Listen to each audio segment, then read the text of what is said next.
the last week, New Zealand Transport Agency has suspended 16 driver licensing officers and stood down another 7 because they don't believe that the driver license testing that they've been doing has been up to standard. That's impacted 650 drivers are going to have to go and reset all their licenses again. Welcome to the Walking Transport Show on Import Export TV. We're here this morning with David Boyce, the CEO of the New Zealand Trucking Association. Welcome, David. Thanks for joining us this morning. Thank you, Jacqueline. Pleased to be on the show today, and hope we have a good conversation. I'm sure we will. I'm sure we will. We always have lots to talk about with our amigos across the channel there. So I wanted just to have a chat about why are we the same, where we're different, and obviously what projects the New Zealand Trucking Association has going at the moment, any legislative changes you got coming up, how TruckSafe's going for you. I'll let you talk in once we get that, and the comparison between our two countries. And then at the end, we'll hit on a very touchy subject, one that we don't agree on, but we'll get to that after we go through the first 4. You're not going to debate the pavlova recipe, are you? The what? Pavlova. Oh, no, not the pavlova debate. No. I don't care who made it as long as someone makes it so you can eat it. Yeah, exactly. Yeah, I'm like you. If it's on the table, I'll have some, thanks. Yeah, exactly. So what projects have we got on at the moment that's coming up in the near future? I know you have a conference day coming up shortly. Yeah, we do. 22nd of August in Christchurch, we've got a one-day conference. Teletrack Navman are kindly sponsoring that, and it's basically just bring people in the industry up to speed with some of the regulation and compliance changes that have been happening in New Zealand. And there's been a few of those, and I can actually talk about some of those now if you like. Yeah, for sure. One of the big changes that's been happening lately is changes to what we call our transport service license. I know there's some people in Australia that would like to bring that in over there. So basically, a transport service license is your license to operate a transport service in New Zealand. If you've got a vehicle that's over 6 tonne gross weight, you have to have a transport service license. And in the past, it's been a license for life, if you want to call it that. I got mine in 1976, which probably gives you an idea how old I am. So what they've changed is they've put some new powers in for what's called the Land Transport Director, and he's probably what I would call the 2IC at New Zealand Transport Agency. He's now got the ability to approve all transport service licence applications. That includes what's called a fit and proper person test, which is a subjective thing where they take into consideration your character and criminal convictions and whether you operate with repute and things like that. They've also given the Land Transport Director some new powers to immediately suspend transport service licenses for significant health and safety breaches and that. And they've also tightened up in the past, I'll start again. With a transport service license, it's supposed to be in the name of the entity of the business. If you're a sole trader, it's in your own personal name. If you're a company or a corporate, it's in the name of that, and you have a person who's in control. What we've been finding is that there's people borrowing licenses, if you want to call it that, which means they're not really legally entitled to be operating on the road. They've put fines in place now, 30,000 for individuals, 100,000 for companies. And they've given the NZTA have got the ability to audit operators who they think aren't operating under a transport service license. So tighten it up really good, and it's a good way of keeping the playing field level and keeping some of the rat bags out of the industry. We're looking forward to this tightening up a bit from our point of view because there's a lot of operators that are trying to do the right thing. Certainly, when I come over your side of the ditch, I hear a lot of conversation around sham contracting and Phoenix companies and things like that. The transport service license is a way of dealing to some of those things. It helps. I wouldn't say it gets rid of it completely, but it certainly helps. Another thing that's happening shortly in New Zealand is we've had what we call the road user charges regime in New Zealand since 1978, I think it is. And that means that heavy vehicles pay for access to the road based on the gross weight of the vehicle and how many they travel. And you buy it in 1,000k lots. And give you an idea of the money that's involved in that. If you're operating what I would call a 50 max truck, which is a 9-axle truck and trailer, You're paying 61 cents a kilometre, including GST. Not sound much, but if you're doing 300,000 Ks a year, that's $184,000 a year. So it certainly dents the back pocket pretty quickly. It sounded a lot. Yeah, and you're paying it in advance as well. And it's classed as, it has the same rules around it as income tax as well. If you evade it, the penalties are pretty severe. So what's changing shortly is they're transitioning the whole fleet in New Zealand. That's all your light vehicles and everything across to the road user charges system. Up until now, light vehicles, if they've been using petrol, have been paying 70 cents a litre in fuel excise tax. When it goes to universal RUC, everybody will be paying on the gross weight of their vehicle and per 1,000 kilometres. What that'll do is it'll close the gap where electric vehicles and alternative fuel vehicles have actually not been paying any road user charges, haven't been paying for any access to the roads. And of course, as those vehicles uptake in numbers, it's been denting the government's coffers for having money to build and repair roads. David, is that for commercial and non-commercial vehicles? Everything on the fleet. If you're operating, it doesn't defeat motorcycles, not to my knowledge anyway, but certainly cars and utes, anything like that. I mean, light vehicles have always paid road user charges for diesel, but not for petrol. And certainly previous governments had a lot of incentives around trying to increase the uptake of electric vehicles and alternative fuel vehicles. And so they were getting a break from any road user access charges. Well, they're now going to have to pay like everybody else. So they certainly should. Yeah, absolutely. Another thing that's happening at the moment is we're going through a process of what you call VDAM reform in New Zealand, which is vehicle dimensions and mass. I would call it a slow process. It's not happening quickly, certainly not as quick as some in the industry would like it, but it is happening. And some of the things that have come into place recently is, if you're familiar with New Zealand, we have a lot of what we call 50 max vehicles. So they're 9-axle truck and trailers, or truck and dog as you would call them over there, or tractor units and B-trains, semi-trailers and that sort of thing. They've had to operate under a permit system. They're now doing away with the permits. That have come in with a general access vehicle by default, really. There'll still be roads that they won't be able to access because of bridge restrictions and things like that. But it'll certainly take out a lot of administrative tasks for businesses. I'll give you an idea of some of the tasks. They changed the permit portal about 12 months ago, and it wasn't backwards compatible. It meant that operators who already had existing permits had to go in there and manually reload them.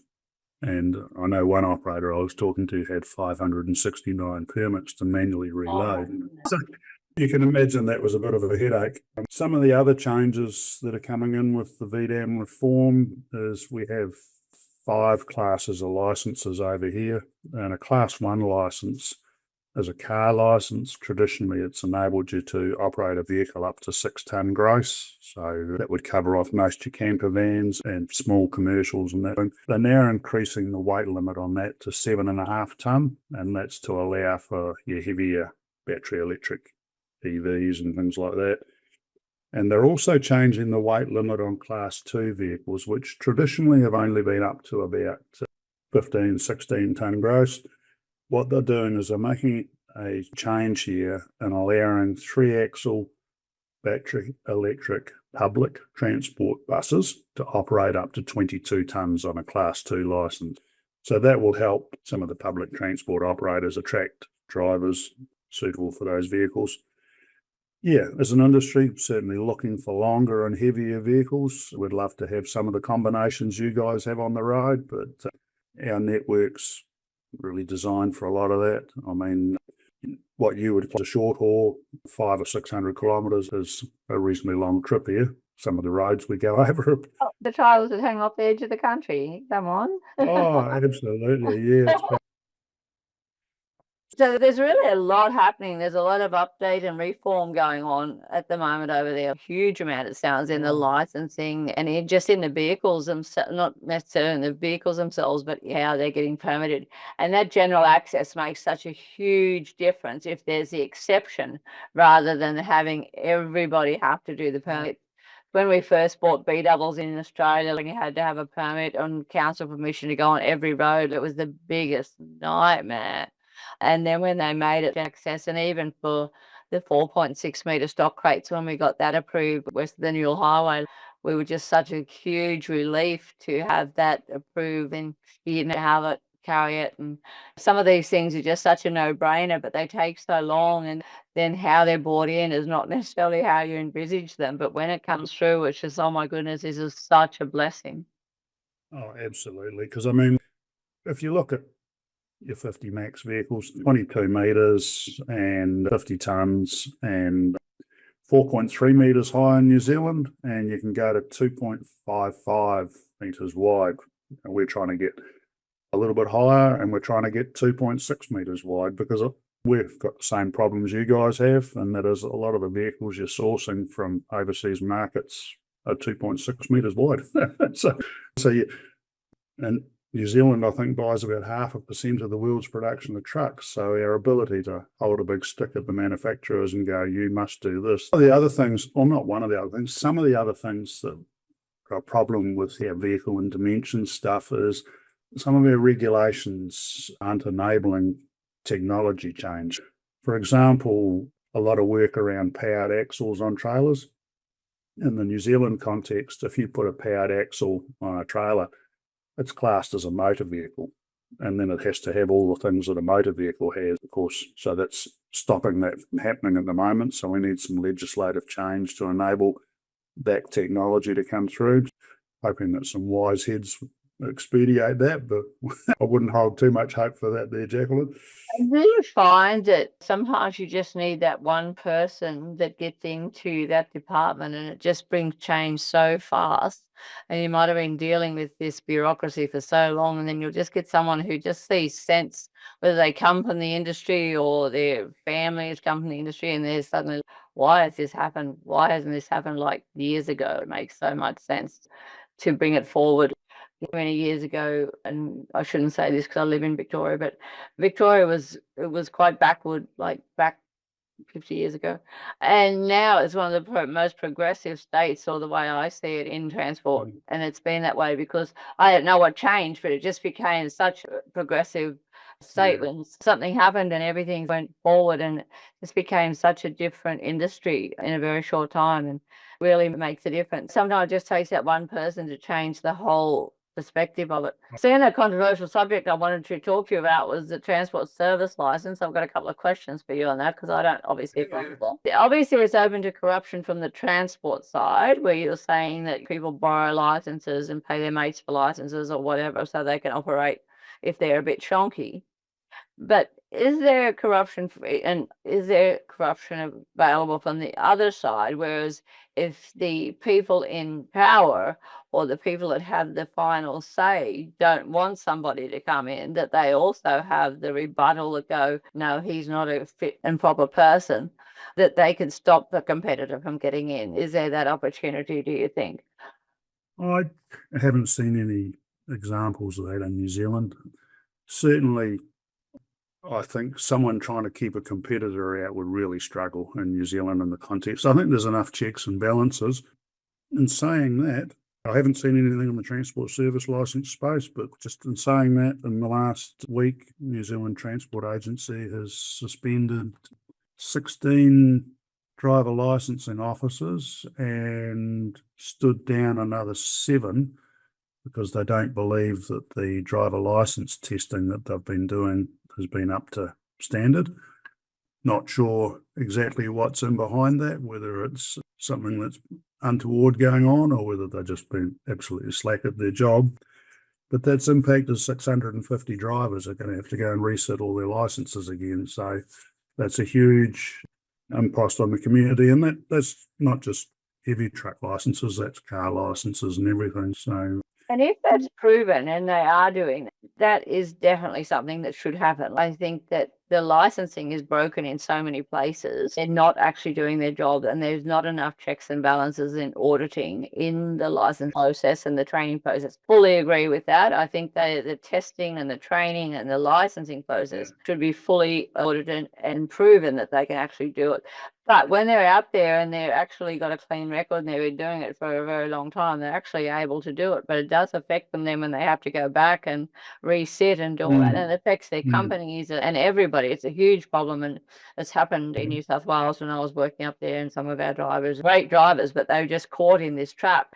And I fully agree with that. And I also agree with, if a transport service license is suspended because of incidents, accidents, safety, bad maintenance, or whatever, I fully agree with that as well. I just think that if you had a strict entry control, that you may keep out people that would be a complete asset to our industry that just haven't got the opportunity, or that they've had an unfortunate beginning to their career in industry. And I just think there's an issue there, that you could keep out some people that would really be an asset to the industry. Phoenix company is a whole other thing. Phoenix companies, that's really got to be cracked down on, because you see it so often. They leave the industry owing I'm trying to think of a polite term, a lot of money to enormous amount of people, drivers and subcontractors especially. And then they start on Monday again, similar name, same logo, and start all over again, same directors, and there's no comeback. I think that's a disgraceful thing. That's certainly something that the transport service licence regime, when it's running properly, does tend to make that a lot harder to do. I don't know whether it actually keeps out people that shouldn't be in the industry, but it certainly does help keep out people that we don't want in the industry. I'm not saying I'm right. I'm just saying, if you've got someone who's had regulatory concerns in a different industry because they haven't been doing things right, do you really want them coming into the transport industry and cutting corners again in our industry? but they might have found their niche. Some people have an unfortunate younger life. They've grown up and they've reformed and they've become a stable citizen, or they might have gone broke in some other industry. And people change. People don't stay the same their entire life. I think there's enough checks and balances that if somebody's can show that was a long time in the past and not recent history. I had an example a few years ago there where someone had their transport service license taken off them and they'd come for a bit of advice, and I've had a look at the list of stuff that the agency had supplied, and there was something like 300 convictions over the last 10 years. And I said, well, I think they've probably done a fairly reasonable job on you, Sunshine. Yeah, exactly. And I agree with that. But is there a right of appeal? You can go through a legal process, but it's not it is pretty hard and fast. You can employ a barrister or a King's counsel, but who would want to do that? You have to have pretty good grounds. Yeah, I think in balance it doesn't work too bad. It's given me a greater understanding about how it works over there as well. So, which is really good, because it's always nice to learn something new. Just before we go, TruckSafe. You took on TruckSafe 1 or 2 years ago. Yeah, what we've done is we've got it up and running. It's a bit of a slow burn, but we've got our first company accredited, and we've got probably had another dozen in the pipeline for accreditation at the moment, and it is going well. In New Zealand, there is no compulsion by legislation to have safety management systems. I know with your NHVR system over there, if you want to operate, you've pretty well got to have a safety management system in place. There is some changes coming in New Zealand. I'm not sure how far they'll go as far as making it more suitable to have that sort of thing in place. But no, we're quite pleased with how it's going.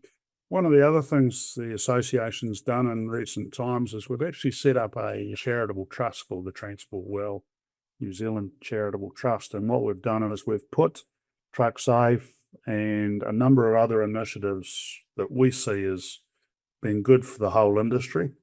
So another one of those is Harm-Free Transport and Logistics, is a portal that we set up a couple of years ago that has all the health and safety resources that you would possibly want in the industry, and it's all available on one site, and it's a free to use for anybody. They can just jump on there and register their name and help themselves to whatever they like. But because prior to that, if somebody wanted to find something out, there might have been a little bit over here on one website, a little bit more over here, and they'd have to talk to a dozen different people to try and find out what was they needed. This brings it all into one site. We've also got a project that's going on there on workforce development, which is aimed at providing students mainly who are at school clear pathways into our industry and ideas on what some of the career options and that are. We're working through that at the moment as well. You guys have the same issues, of course, I know that. The whole world has the same issues. Yeah, and in line with that, also, immigration has made some changes recently. Heavy truck drivers are not on our skills shortage list here. That makes it a little bit challenging. And one of the things I've done recently is I've toughened up the English language requirements as well. Basically, you need to be able to speak and understand good English to get your immigration visas signed off and that. And certainly in this industry, you don't want drivers going into hazardous places where they don't actually understand the basic stuff around health and safety signage. And if somebody's saying, hey, don't go in there, that's dangerous, you need people to understand those things. Yeah, lots happening. I could probably talk for a long time, but we've got a limited time. We'll probably have you back again after some of these changes have taken place and things are happening. But thank you so much for joining us today. It's been very educational for me, and I hope it is for our audience as well. For things, as I said, I'm not sure I still agree with it, but it's certainly opened my eyes to how it can work for good and evil. And you've got so much going on over there, and I think some of these legislative changes that you've got coming up are going to be a really positive thing for you. I think that's something that's really important. That motor user charge, I nearly fell off my chair. So lucky it's very secure, because that's a huge impost on the transport companies stuff. And I like the harm-free site, because bouncing all over the stuff has been a nightmare for so many years. I really think that's something that's incredible asset for everybody in the industry to know that's theirs. I'm so grateful you brought that up. That's amazing. Yeah, no, absolutely. Anybody wants to have a look, fill your boots. Yeah, no, I'll actually get on there at some stage and have a look at it myself. That's incredible. And I wish I had the time and the money to come over to your Christchurch one day, but maybe when you got something a bit more one day and I can come over for a few days and attend something, that would be really great. But no, really, really enjoyed having you on, and so much to learn and get out of that. I'm really appreciative and happy you took the time to talk with us today, and we'll welcome you back another time. Thank you, David.